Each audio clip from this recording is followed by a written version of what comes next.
दोस्तों हमारे चैनल पर जैसा कि आपको पता है कि पिछली वीडियो में हमने ये पढ़ा था कि जो भारत का जो इतिहास है आपका भारत का जो इतिहास है उसे हम लोग जो उसका स्रोत है हमने वो पढ़ा था पहले पुरातात्विक स्रोत के बारे में। देखिए यहाँ पे हम एक चीज़ यहाँ पे मैं आपको क्या करने वाला हूँ कि पुरातात्विक स्रोत में मैंने लिखा था अभिलेख है, मुद्रा है, मूर्ति है या जो कुछ भी यहाँ पे मिल रहा है इसके बारे में हम अभी नहीं पढ़ेंगे। हम ये नहीं पढ़ेंगे वैसे अशोक के जो भी अभिलेख थे वहाँ पे अशोक ने जो भी अपने स्तंभ लेख में लिखे थे या इलाहाबाद का प्रयाग प्रशस्ति जो हरिसेन का लेख है उसमें हम अभी कुछ भी नहीं पढ़ेंगे। बस अभी हम ये जान ले रहे हैं यहाँ पे कि आखिर इतिहास को जानने का क्या क्या तरीका है, हम अपने भारतीय इतिहास को कैसे कैसे जान सकते हैं। ठीक है, मैं ये अभी बता रहा हूँ क्योंकि जब हम लोग पढ़ेंगे विस्तार से, अगर मैं मौर्य साम्राज्य पढ़ाऊंगा तो ये बताऊंगा कि आखिर अशोक के कौन कौन से अभिलेख वहाँ पे थे।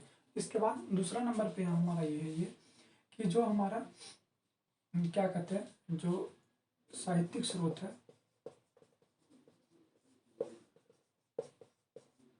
उसके बारे में पढ़ेंगे। इसमें क्या क्या हो सकता है कि बौद्ध साहित्य हो, बौद्ध धर्म से रिलेटेड हो, ठीक है, जैन से रिलेटेड हो और कुछ अन्य धर्म से रिलेटेड हो, हिंदू धर्म से, ठीक है, और भी बहुत सारे यहाँ पे हिंदू मुस्लिम से भी रिलेटेड होगा क्योंकि अभी हम लोग आगे पढ़ेंगे ये। तो बौद्ध धर्म प्राचीन इतिहास में बौद्ध और जैन धर्म का महत्व है शुरुआती दौर में। आगे चलकर जब गुप्त काल आएंगे तो हम ये पढ़ेंगे कि उस समय हिंदू जो साम्राज्य वो उत्थान में था, उत्कर्ष में था वो, ठीक है। इसके बाद तीसरा हमारा यहाँ पे ये है कि जो वहाँ पे विदेशी यात्री जो आए थे, अब विदेशी यात्री कहाँ कहाँ से आए थे ये पढ़ेंगे। तो जैसा मान लीजिए कि मैं अभी आपको यहाँ बता दूँ क्या सॉरी इबन बतूता, तो अगर मैं इबन बतूता बोलूँ तो ये आपको पता होना चाहिए कि मोहम्मद बिन तुगलक के काल में आया था। तो हम पढ़ेंगे कि आखिर मोहम्मद बिन तुगलक कौन था। उसमें जब मैं आपको पढ़ाऊँगा अच्छे से तब मैं आपको पता चलेगा कि आखिर उस समय आया था और उसने एक पुस्तक लिखी थी रहला। तो बस अब ये जानने का प्रयास करेंगे कि ये 3 किताबें थी जो ये 3 तरीके हैं जिनसे हम भारतीय इतिहास को समझ सकते हैं, ठीक है। कुछ ऐसे थे जो चीन से आए थे, कुछ ऐसे थे जो रोम से आए थे, कुछ अरबी लेखक भी थे, ठीक है, ये सब हम लोग याद रखें। कुछ अंग्रेजी लेखक भी थे बाद में जब मॉडर्न हिस्ट्री पढ़ेंगे उसमें, ठीक है। तो यहाँ पे हम लोग सीखेंगे इस चीज़ को। अब यहाँ पे मैं आपको शुरू करने वाला हूँ, क्या मैं आपको पढ़ाने वाला हूँ सबसे पहले तो आप यहाँ पे टॉपिक डालिएगा यहाँ पे, है ना, पाषाण काल।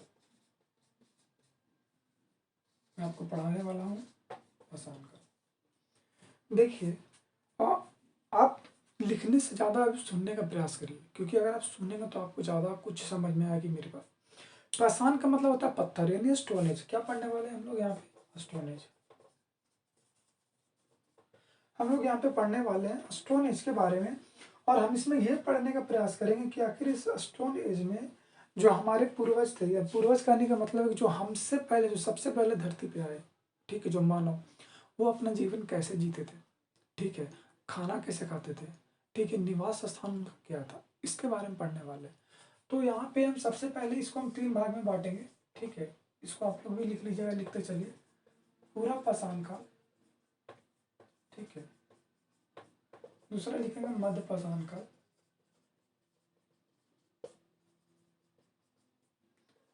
और तीसरा लिखेंगे नव पाषाण काल, ठीक है। पूरा पाषाण काल, मध्य पाषाण काल सॉरी, और एक नव पाषाण काल।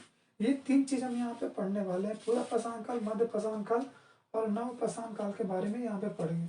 आखिर पूरा पाषाण काल, देखिए इसके बारे में ज्यादा हमको गहराई से नहीं पढ़ना है, हम बस इसमें जानेंगे कि आखिर इसमें होता क्या था, ठीक है।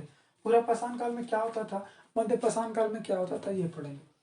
तो देखिए पूरा पाषाण काल के समय में जो मेन मेन बातें जो आपको याद होनी चाहिए, जहाँ से सवाल आपके बनेंगे एग्जाम में, वो यहाँ पे लोग पहली बात है ना कि जानवर का शिकार करके खाते थे,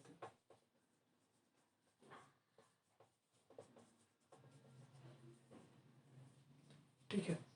जानवर का शिकार करते थे, उसको जमा करते थे, संग्रह करते थे और खाते थे। इसमें जो औजार यूज किया जाता था वो बड़ा बड़ा होता था, ठीक है।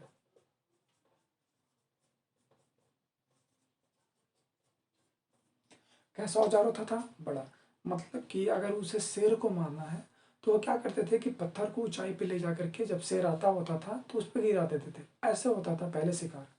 तो ये हमने पढ़ा पूरा पाषाण काल, बस यही याद रखना। और कुछ भी याद नहीं रखेंगे। ये नहीं याद रखेंगे आखिर क्या एज था, ठीक है। हालांकि मैं आपको बताऊंगा अभी लास्ट में, अभी नहीं बताना चाहता हूँ, बताऊंगा, ठीक है। यहाँ पे पढ़ेंगे। तो उम्मीद करते हैं कि इसे आपने नोट कर लिया होगा। ये जानवर का शिकार करते थे और औजार और पत्थर बनाते थे। यहाँ पे आप एक अगर इसका एक टाइम पीरियड देखेंगे तो वो 2 लाख BC से, ठीक है, वो 10,000 BC तक वो इनका समय काल था। अब जैसे हम लोग क्या लिखते हैं 2021 ईस्वी, तो यानी कि ईसा मसीह के जन्म के 2021 साल बाद ये चल रहा है कैलेंडर, ठीक है। अगर बोलते 2021 BC यानी ईसा मसीह के जन्म के 2021 साल पहले की वो बात होती, ये हम पढ़ते हैं यहाँ पे। तो पूरा पाषाण काल में ये, और सबसे इम्पोर्टेंट जो है जिससे सवाल एकदम पूछा गया है कि यहाँ से जो इस काल में जो मानव रहा करते थे, आज तक उनका कोई भी अवशेष या साक्ष्य नहीं मिला। साक्ष्य वो खत्म हो गया, अवशेष नहीं मिला, इसलिए यहाँ पे बोला जाता है पूरा पाषाण काल में मानव के अवशेष नहीं मिले थे, ये याद रखेंगे।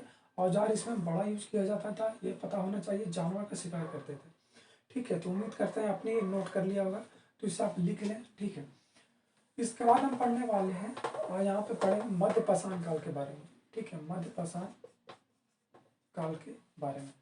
तो हमारा जो ये मध्य पाषाण काल है, इसमें क्या होगा कि इसमें औजार जो पहले बड़े होते थे वो थोड़े मीडियम साइज के हो जाएंगे, ठीक है। क्या हो जाएंगे? मीडियम साइज के हो जाएंगे। ये इनके द्वारा इस काल में ऐसा होगा, तो इसलिए इसको कहा जाता है माइक्रोलिथिक। इसलिए इसको क्या कहा जाता है? माइक्रोलिथिक है। इसे मध्य पाषाण काल का है। आपको मैं एक चीज बता दूं कि पूरा पाषाण काल में ही आगे का आविष्कार हो गया था।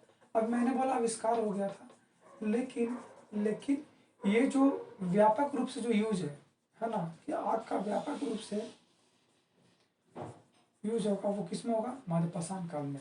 औजार क्या होगा? थोड़ा और छोटा हो जाएगा। ये यहाँ से इसी मध्य पाषाण काल से जो हमारा कुछ जो क्षेत्र है, आदमगढ़, ये सब लिखते चलना है, ठीक है। आदमगढ़ ये यहाँ पे और हो जाएगा हमारा भीमबेटका मध्य प्रदेश में, जो बहुत इंपॉर्टेंट है, इंपॉर्टेंट मैं लिख दे रहा हूँ भीमबेटका। और यहाँ पे और जैसे यहाँ पे उत्तर प्रदेश का सराय नहर, ये सब 2-3 नाम जो है वो आपको याद होना चाहिए। यानी मध्य पाषाण काल का ये जो यहाँ पे जो साक्ष्य मिला है, यहाँ से हमें ये दिखाई पड़ता है। बिहार में एकमात्र याद रखेंगे, बिहार में जो है वो मुंगेर के समीप में एक जगह है जो आपका पायसरा है, ठीक है। मुंगेर में, बिहार में ये एक स्थल है पायसरा, जो BPSC एग्जाम में पूछा जा सकता है, ये हम याद रखेंगे। इसके बाद अगर हम बात करें नवपाषाण काल की, ठीक है, आप सब वीडियो पॉज करके लिखते जाइए या सुनते जाइए।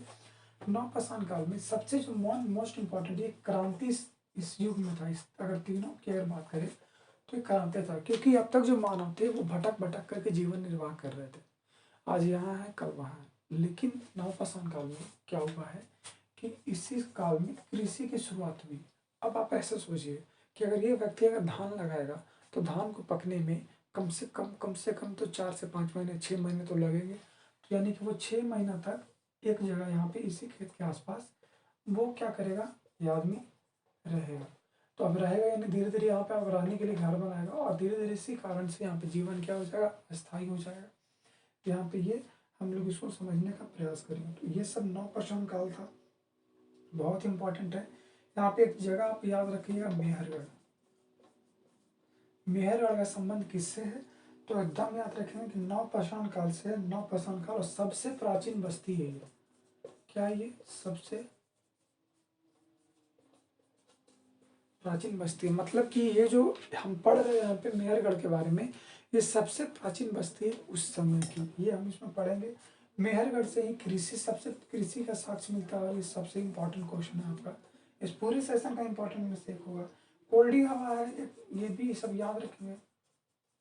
कोल्डी हवा के बारे में पढ़ेंगे। तो कोल्डी हवा जो है हमारा, यहाँ से चावल और धान का साक्ष्य मिला है। चावल और धान का ये साक्ष्य मिला कहाँ पे? कोल्डी हवा में। तो उम्मीद करते हैं ये आपको वीडियो पसंद आ रहा होगा। एक सबसे और याद रखेंगे बुर्ज होम के बारे में, क्योंकि ये सब आपको टर्म आपको किताब में हमेशा देखने को मिलेगा। बुर्ज होम कहाँ है?